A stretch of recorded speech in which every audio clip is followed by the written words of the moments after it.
COVID-19 pandemic updates in my life today, Sunday, 11 December 2022, coming to you from the city of Shoreline, Washington State, United States of America. This fine, gray, cloudy, with some sprinkles of rain day in these parts. So today is day 17 of a 2 to 3 week pandemic weight regulation plan that I have been sharing in video form, and as I go through each day. Today was my long day in terms of exercise, so over an hour on the elliptical. I did about 66 minutes straight, non-stop, high intensity, in addition to over 45 minutes, I think it was 49 minutes today, of picking up peanut shells. So it's a fair amount of exercise, and especially the high intensity. It's my longest elliptical duration for the week, during the week, on the Tanis diet and the Tanis diet with PMS modifications. It is, so day 17 of the 2 to 3 week pandemic weight regulation plan, and day 14 of still gotta get through the rest of the day, attempting 14-day streak on the Tanis diet with PMS modifications. And so I finished my exercise for today, so if I finish my food for today per the Tanis diet with PMS modifications, it will mark day 14. And how's it going? So checking in is it's been successful every day thus far. It's the 16 days of the 2 to 3 week weight regulation plan, which two weeks is 14 days, 3 weeks is 21 days. So today is day 17, so this is my intended last day of this plan. So we'll see if I'm successful. I'll do a reflection on if I'm successful or not tomorrow, and potentially do a sweet eats video or two to get out of the house before I'm glued here for approximately 6 days for a competition I am writing about and publishing about on Wikipedia. So I get a little window of freedom because the competition starts at 4 p.m. tomorrow. So I wake up in the morning not feeling like P. Diddy. I have no idea how P. Diddy feels like in the morning. That's a reference to the song TikTok by Kesha, which, if I'm recalling correctly, was released in like 2010 or something. It came out when I was in high school, if I'm recalling correctly. And yeah, so getting some sweet eats. How has it been for me physically? It's been good. Wait, I'm doing the reflection tomorrow, so we won't go that far. Has it been successful thus far? Yes. This is the leanest and lowest weight I have been since I was a teenager, in over a decade. So part of I think I first put the Tanis diet on YouTube. If I'm recalling correctly, it was 2020 or 2021. I think it was 2020, but I'm not certain. I started developing it like over a decade ago. I need a diet that I can make for myself. I'll just call it the Tanis diet because it's what I eat. But for myself to lose weight, I'm not one for fad diets. So that's kind of where it came from, was just, is there some formula for like what I eat and I could turn that into a diet? So I've been doing that. And then I have the modified one for PMS, which essentially is just a change in calorie distribution, and I'm finding works well if I don't want a splurge day. Then I can just, even if I'm not on PMS, the Tanis diet with PMS modifications,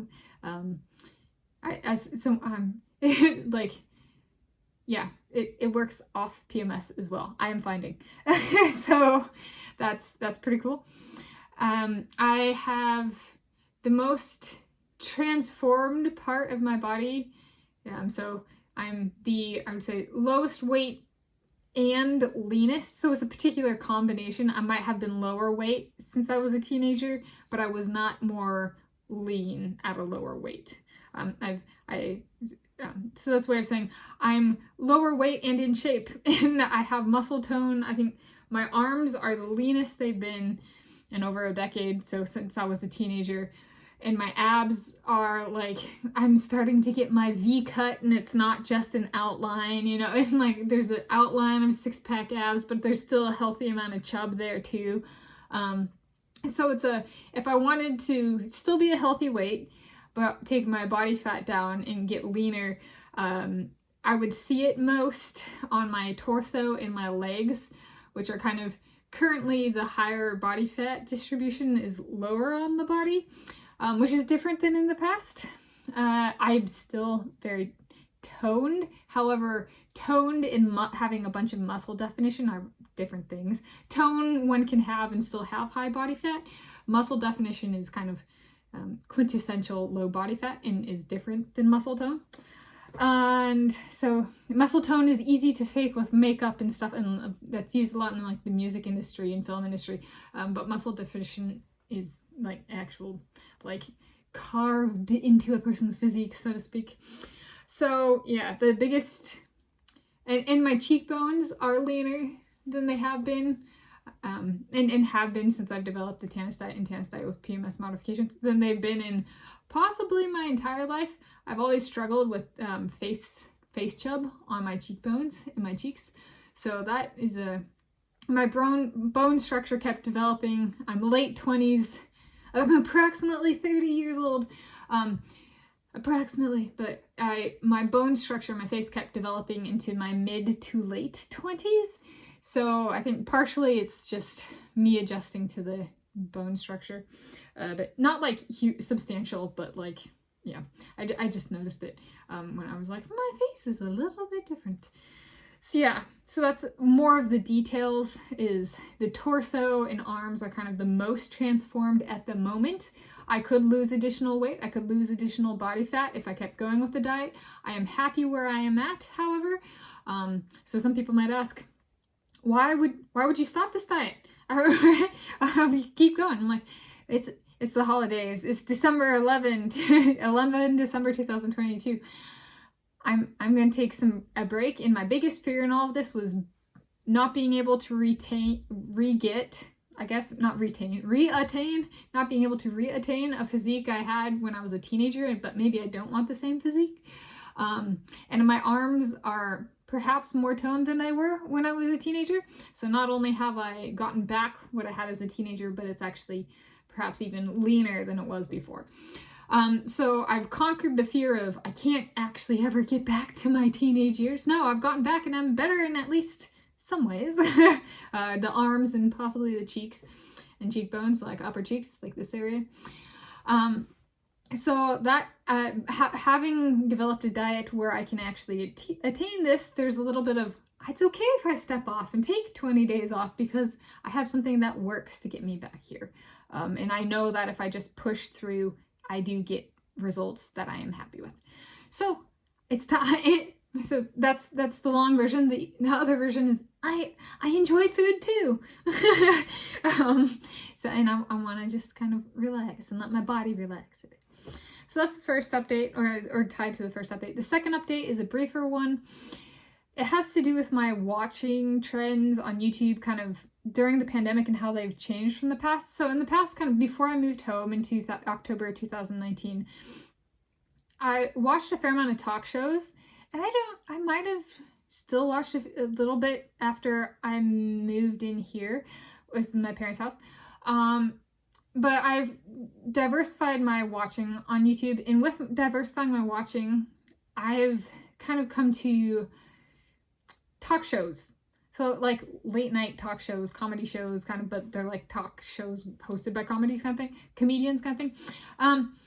Do I have a favorite format for a talk show? And I don't know if having seen people who host, so like Good Mythical Morning is an example of like there's kind of two hosts and then the people involved change, but there's like a consistent crew, and sometimes the crew come on screen, like the rest of the crew kind of, so the two guys, but there's more people involved. It's a team effort. And so I think like network talk shows tend to have a live audience, like a big audience. And having taught in a classroom in like with 300 students in the stands, or 70 students or 25 students or that kind of thing, there's a bit of, I think like if I were thinking for where would I want to be on a talk show, for like, so not for necessarily for watching, but kind of for watching, I actually enjoy talk shows where there is no live audience. So it doesn't have the 300 people, it doesn't have the 70 people, it doesn't have the 25 people. I like that because there's a bit of both the host and the guest tend to kind of, there tends to be an element, whether addressed or not, of like, should they be interacting with the camera? Should they be interacting with the audience? Should they be interacting with the person they're speaking to? Should they be sitting a certain way? Like, which way do they look? Who do they talk to? And it's kind of how much of the story in the conversation is lost just because people don't know where to look. Or they don't know how to respond to that one heckler in the crowd. Or that one person that, you know, secretly flips the person talking off stage, so it's not audio, but the person speaking, the guest or the host, sees it and is just like, how do I respond to that? Right? I can't, because it's not like the people watching this at home know, because it wasn't said out loud, but it was a gesture that was offensive and I'm hurt now, and now what do I do? It's like, remove all that. And so I guess if it, for in terms of a substantive talk show to watch and or appear on, my preference is actually talk shows with no live audience. Which might not actually have been a problem during the COVID-19 pandemic. I don't actually know, for the social distancing part. There might not have been live audiences. I did not follow that kind of whatsoever. But yeah, it's a viewing and like consumer choice change for this consumer kind of thing. Is as a spectator or a consumer just watching, or someone who, like, if I were to ever appear on one, I think my preference would actually be no live audiences. So it's a taste change, so to speak, that came out of changing YouTube viewing habits from during the COVID-19 pandemic. Kind of an interesting one.